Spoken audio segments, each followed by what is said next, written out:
Hello everyone, Chad Owen, the Annuity Sales Coach, owner of Retirement Realized Financial and Retirement Realized Agents Academy. We have decided to do a new format with these podcasts because we really want to be able to reach the bigger audience as well, helping people on YouTube. I mean, it's a lot. I used to do the live drive vlogs and I got away from that just because of time. So I really wanted to create an additional format. My team came up with it and I think it's a great idea. Also decided to have my son-in-law here, creative, it's not creative, you're not creative at all. No, I'm teasing. Agent relations. Agent relations specialist. See, this is going to be a lot more fun too, because there's always good jobs, right? Yeah. So what do you got for me? Well, I think today we'll talk a little bit about best practices, kind of looking at what are some things agents can do regardless of where they're at in their business. I mean, it's easy to get specific, but we're talking to a broad audience. Let's approach it that way. What are some things agents can do if their business is slow or if their business is really ramped up and it's going strong? You know what? It doesn't matter if you're writing a ton of business or not. It's consistency, always. I mean, sometimes I take some very long vacations, not this year, obviously, but I sometimes take some long vacations and I come in and I'm like, it takes me a week, 2-3 weeks to get the pipeline built up. But I know if I'm consistent in my presentation, consistent in my leads, consistent in the way I help clients, everything revolves around helping my clients. So it doesn't matter if I'm writing a ton of business or I'm having a dry spell, it's always about consistency. Yeah. Yeah, I actually saw a thing on, I think it was LinkedIn the other day. It says, actions speak louder than words. Consistency speaks louder than both. It's like you've got an action, you can do an action once, So but you liked my post, huh? Wait, was that yours? No. Oh, okay. I was like, no way. I didn't think so. Well, you said wise words. Like, it probably had to come from me. Okay. But it's true, right? Yes, Consistency, absolutely. it really 100%. does. When you can do something really, really well, but you can do something really well time and time and time again, it speaks even louder. And really, consistency for you, that would really play into your ability to, you call it roboticism, being like robotic on the phones when you're talking to people. Not that you lose the human element of your voice, but that it's just consistent. It's just there. Yeah. You just do it. I mean, the reality is everybody that approaches me has the same problem. For some reason or something, they don't like the idea of market volatility.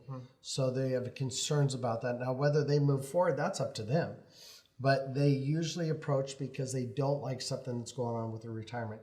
So that's why it's so easy to be consistent on that, because we know. Why'd you call me? You want something better for your retirement, or you want a better option that's out there. Yeah, that's good. That's good. And consistency will help you refine what you're saying and what you're doing in that process to help them better, but to where you're doing it in a way that in each case is almost, it's just like clockwork. It just becomes that. Yep. That's great. Yep. How would you recommend somebody going from a tight budget to a surplus? Where there's some keys there, some steps there? Yeah, I mean, it's tight budget.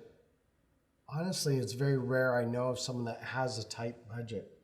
Okay. You know, I mean, tight budget means you can't afford your coffee. Tight budget means you're barely paying for, your rent. Tight budget means you're not eating out. That's a tight budget. Cable television. Yeah, cable television. I mean, it's so funny when I was in the life insurance industry, somebody would say, well, I don't want to pay for leads. They're $20 a piece. But then they were confused why somebody didn't pay $20 a month for their life insurance. I'm going, wait a second. Yeah. You're saying they're not willing to give up their cable bill for life insurance, but you're not willing to give up your cable bill for a lead. So it's, once again, it's very rare a tight budget. But you know what? We go back to consistency. Sure. If you're making the most of every situation you're in and you're truly in your heart wanting to help people, you're going to be getting deals. The solution to a problem is contagious. If you sit there and you have this problem and you have a solution, you're going to want a cure for it. But then once you get that cure, it's going to be like this addictive thing, because you're addicted to the volatility of the market, and then you want to get out of it. Then you're addicted to, well, I don't have to worry about the market anymore. Sure. And so the solution is like, man, you want a solution for this, a solution for that. So one solution causes others to be more attractive.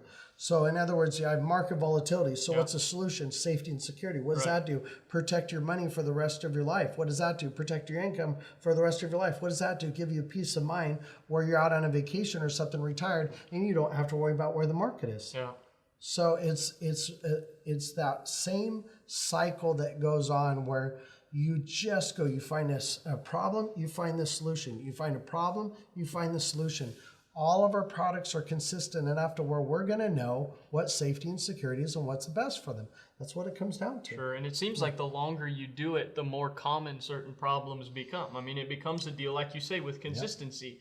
It's not only your process being consistent, but there's elements of the process within the client base themselves that become consistent. Objections just about seem like everybody's got the same things to say.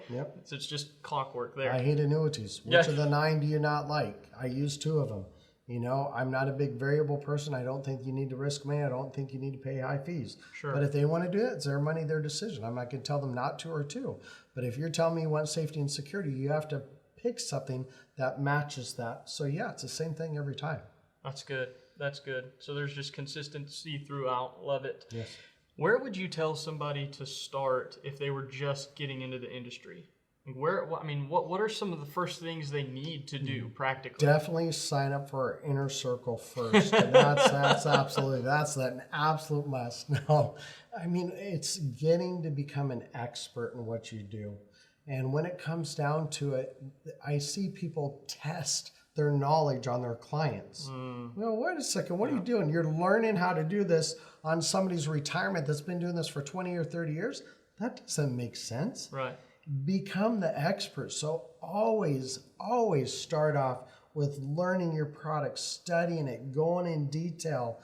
Yeah, you always want to be very, very careful on that. That's good. And there's ways that you can become better. There's tons of different resources, right? What are some different ways they can do that? I mean, we talk about even doing mocks with family or friends or somebody that's willing to listen. Get on the phone, over and over and over again. And if you're part of the academy, of course, go through the platform. Yeah, it's true. I mean, there's some people on there that have been doing this for 6, 7, 8 months, sometimes a year, and they haven't even tapped into the platform yet, and they wonder why they're still at the same place they were. Right. You know, if I'm going to education, if I'm paying for education, You're going to utilize I'm going to utilize it. But I even look at it, even if it didn't cost me something, but it will cost someone something. Sure. So if I don't get educated and it costs you something, I'm still better be an expert. Sure. Sometimes people think, well, it doesn't cost me anything if I don't go through it.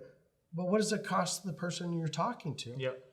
You know what? Their retirement, what does it do there? It's, Well, and then you get into the whole thing of you lose the deal because you're not the expert. And then it really does cost you. It does, but once again, I just don't focus on the deal.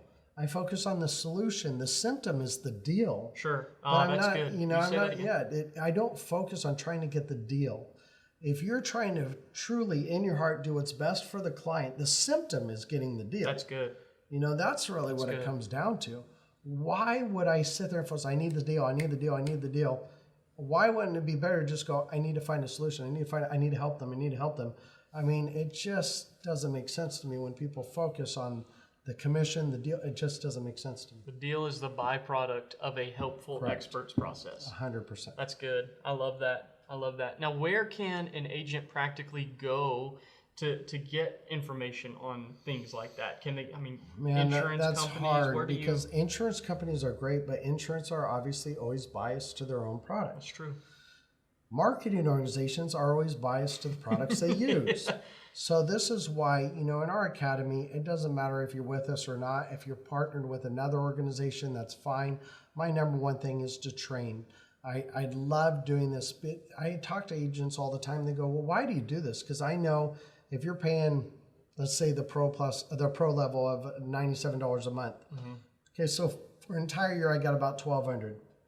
If you know what it costs to build these platforms, that's next to nothing. So why are you doing this? Because they know what I make on an annuity. Sure. It's because I want to help people in the industry. That's really what I want to do. Yeah. I mean, if I wanted to drop the entire academy thing, I could, and it would save a lot of time, a lot of energy, a lot of effort. But the reality is I'm so tired of meeting with clients and they go, yeah, I met with 4 people before. And I look what they said and what they left or didn't leave. I'm going, that's a black eye to our industry. So I really want to help change our industry. Yeah, that's great. And I've actually got the opportunity to do a podcast before where I talked about it being a help industry, right? Even as people like myself, not necessarily an actively producing agent, you are. Yeah. So you are helping clients in that way, but I get to help agents, advisors who help people. And so there's all these different avenues of help. And I talked about how when you approach it with that mindset, and that's really your desire, clients know. They know it. They can hear it in your voice. They can sense it. And I know of agents that are just barely starting out that there's such a sincerity and a genuineness in their voice and the way that they talk on the phone that it's like they're booking appointments. They may not have all of the best objection handling scripts and all these things to look at and read off of, but they're genuine and the client can tell that they want to help, and it goes a long way. It really does. Absolutely. It's amazing. Well, cool. I think that pretty well wraps us up for this one. That's an easy one. It's a lot better when you do most of the talking. Oh. No, don't take that to heart. It's not. Be quiet. Okay. Okay. We'll talk to you guys later. And once again, as you know, happy selling.